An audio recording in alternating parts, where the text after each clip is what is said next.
Hi friends, నమస్తే. ఈరోజు నేను చేసే recipe north Indian special kanda poha తయారు చేసి చూపిస్తాను. ఇది ఎలా తయారు చేసుకోవాలో, ఏమేమి పదార్థాలు కావాలో ఇప్పుడు నేను మీకు చెప్తానండి. ఇది మనం నలుగురికి సరిపోయేంత పోహా నేను తయారు చేస్తున్నాను. అటుకుల్ని ఇలా ఒక బౌల్ నిండా తీసుకోవాలి. ఇది ఒక 4 మెంబర్స్ చక్కగా సరిపోతుంది. ఉల్లిపాయలు ఒక 2 తీసుకుని ఇలా సన్నగా కట్ చేసుకోవాలి. బంగాళదుంప కూడా ఇలాగా సన్నగా తురుముకోవాలి. పచ్చిమిర్చి వచ్చి ఒక 6-7 పచ్చిమిర్చిని చిన్నగా కట్ చేసుకోవాలి. ఒక నిమ్మకాయ, అలాగే కొత్తిమీర, అలాగే కరివేపాకు తీసుకోవాలి. తాలింపు దినుసులు, పల్లీలు, సాల్ట్, పంచదార, పసుపు, అలాగే ఆయిల్, ఇవి మనకు కావాల్సిన ఇంగ్రీడియంట్స్. ఇప్పుడు ముందుగా ఒక గిన్నె తీసుకుని అటుకులను అందులో వేసుకోవాలి. ఇలా వేసుకున్న తర్వాత నీళ్లు పోసుకుని శుభ్రంగా మనం అటుకుల్ని ముందు కడుక్కోవాలి. ఇలా ఎందుకు కడుక్కోవాలంటే ముందుగానే అటుకుల్ని ఇలా కడుక్కుని శుభ్రంగా నానబెట్టుకోవాలి. ఇలా కడిగేసుకున్న తర్వాత రంధ్రాలు ఉన్న గిన్నె తీసుకుని మనం కడిగిన అటుకుల్ని ఇలా వడపోసుకోవాలి.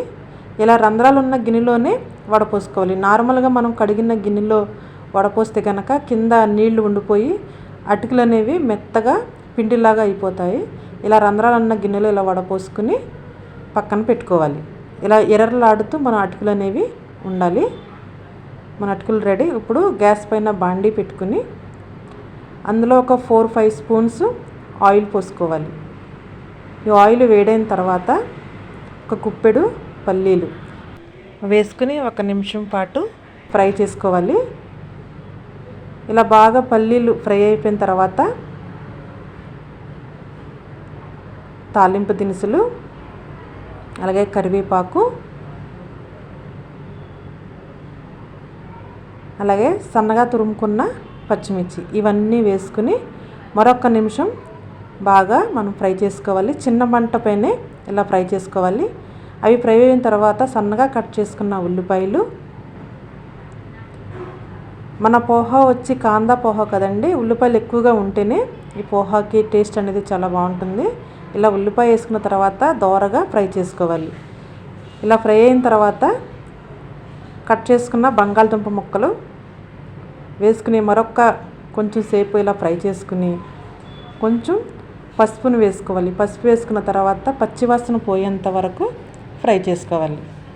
ఇలా ఫ్రై అయిన తర్వాత మనం ముందుగా నానబెట్టుకున్న అటుకులను వేసుకోవాలి. అటుకులను వేసుకుని టేస్ట్కి సరిపడినంత సాల్ట్, 1 స్పూను పంచదార, అలాగే కొత్తిమీర, కరివేపాకు, నిమ్మకాయ ఫుల్గా 1 నిమ్మకాయనంత పిండేసుకోవాలి. మన ఈ పోహాకి పంచదార టేస్ట్ అలాగే నిమ్మకాయ పులుపు వల్ల పోహా చాలా టేస్టీగా ఉంటుంది. ఇలా నిమ్మకాయ అంతా పిండేసుకున్న తర్వాత బాగా ఇలాగ మనం కలుపుకోవాలి. ఇలా కలుపుకున్న తర్వాత కొంచెం నీళ్ళు అనేవి చల్లుకొని మరొక్కసారి బాగా కలుపుకోవాలి. ఫ్రెండ్స్, ఈ పోహా కనుక మీకు నచ్చితే తప్పనిసరిగా సబ్స్క్రైబ్ చేయండి, లైక్ చేయండి, షేర్ చేయండి. మన కాందా పోహా రెడీ. చూసారా, చూడడానికే చాలా టెంప్టీగా ఉంది కదా. స్కూల్ నుంచి వచ్చిన పిల్లలకి ఇలాగ సర్వ్ చేస్తే కనుక చాలా ఇష్టంగా తింటారు. ఇలా తయారు చేసిన పోహాని ఒక గిన్నెలోకి తీసుకోవాలి. ఇలా తీసుకుని అందులో కొంచెం కొత్తిమీర, సన్నకారం పూస అనేది వేసుకుంటే ఈ పోహాలకు చాలా టేస్టీగా ఉంటుంది. ఇలా సన్నకారం పూస, సన్నగా తురిమిన ఉల్లిపాయలు వేసుకుని మనం సర్వ్ చేస్తే కనుక పిల్లలు చాలా ఇష్టంగా తింటారు. ఫ్రెండ్స్, మీకు నచ్చితే సబ్స్క్రైబ్ చేయండి, లైక్ చేయండి, షేర్ చేయండి.